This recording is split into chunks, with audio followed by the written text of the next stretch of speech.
ময়মনসিংহে শিক্ষামন্ত্রী এহসানুল হক মিলনের এক অনুষ্ঠানে সাংবাদিকদের সঙ্গে অশোভন আচরণের অভিযোগ উঠেছে।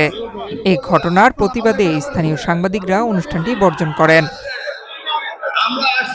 জানা যায়, তারেক স্মৃতি অডিটোরিয়ামে অনুষ্ঠিত এসএসসি সমমান পরীক্ষার কেন্দ্র সচিবদের সঙ্গে মতবিনিময় সভা শুরু হওয়ার পর শিক্ষামন্ত্রী সাংবাদিকদের হলরুম থেকে বের হয়ে যেতে বলেন। এ সময় এক টেলিভিশন ক্যামেরা পার্সন ভিডিও ধারণ করলে উপস্থিত কয়েকজন আমন্ত্রিত শিক্ষক তার উপর চড়াও হন এবং অশালীন ভাষায় কটূক্তি করেন। এক পর্যায়ে তাকে মারধরেরও চেষ্টা করা হয় বলে অভিযোগ রয়েছে। এ ঘটনায় ক্ষোভ প্রকাশ করে ময়মনসিংহের সাংবাদিকরা অনুষ্ঠানটি বর্জন করেন। শিক্ষামন্ত্রী যখন বক্তব্য দিবে তার ঠিক আগ মুহূর্তে তিনি সংবাদকর্মীদেরকে বেরিয়ে যাওয়ার কথা বলে, তখন আমরা সবাই বেরিয়ে যাচ্ছিলাম।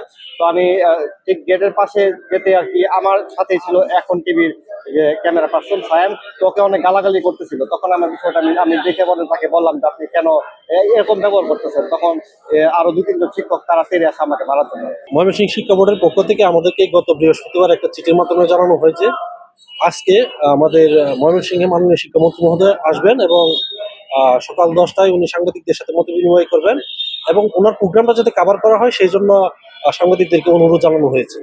তারই প্রেক্ষিতে আমাদের ময়মনসিংহের সাংবাদিক বন্ধুরা সকলে এখানে এসেছিলেন ঠিক 10টায়।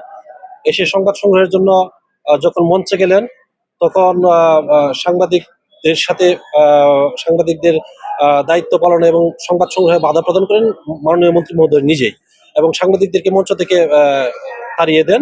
কিন্তু তার সাথে আসা অনেক ফেসবুক এবং ইউটিউবাররা সেখানে তাদের ক্যামেরাগুলো চালু রেখেছিল।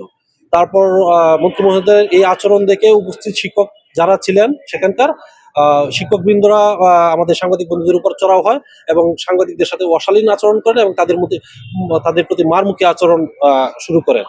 তারই প্রেক্ষিতে আমাদের সাংবাদিক বন্ধুরা সকলে একত্রিত হয়ে সিদ্ধান্ত নেই যে মাননীয় মন্ত্রী মহোদয়ের এই আচরণ আমাদের কাছে গ্রহণযোগ্য হয় নাই এবং আমাদের সংবাদ সংগ্রহের কাছে যে বাধা প্রদান করেছেন সেটা আমাদের জন্য লজ্জাজনক। যখন প্রোগ্রাম শেষের দিকে আসছে যে প্রধান অতিথি বক্তব্য দিবেন বা এরকম, এই সময়ে প্রধান অতিথি একটি মেসেজ পাঠিয়েছেন সাংবাদিকদের কাছে যে তিনি সার্কিট হাউসে সাংবাদিকের সাথে কথা বলবেন, বক্তব্য দিবেন, সেখানে ইন্টারভিউ করা যাবে।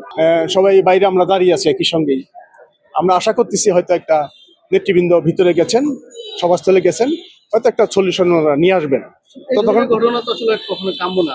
আমি তো আগেই বলেছি যে আসলে কোনো অনুষ্ঠানে গেলেই দেখা যায় যে সাংবাদিক টাইপের টাকা নিয়ে সমস্যা, সাংবাদিক দাঁড়িয়ে থাকা নিয়ে সমস্যা, অনেক ধরনের সমস্যা, যত সমস্যা সাংবাদিকদের জন্য। আসলে আমাদেরকে আমন্ত্রণ জানানোর পরে আমরা কোনো অনুষ্ঠানে যাই, আমরা ইচ্ছাকৃতভাবে তো যাই না। তো যাওয়ার পরে এই ধরনের পরিস্থিতি অবশ্যই আমাদের জন্য বিব্রতকর এবং পেশার জন্য বিব্রতকর।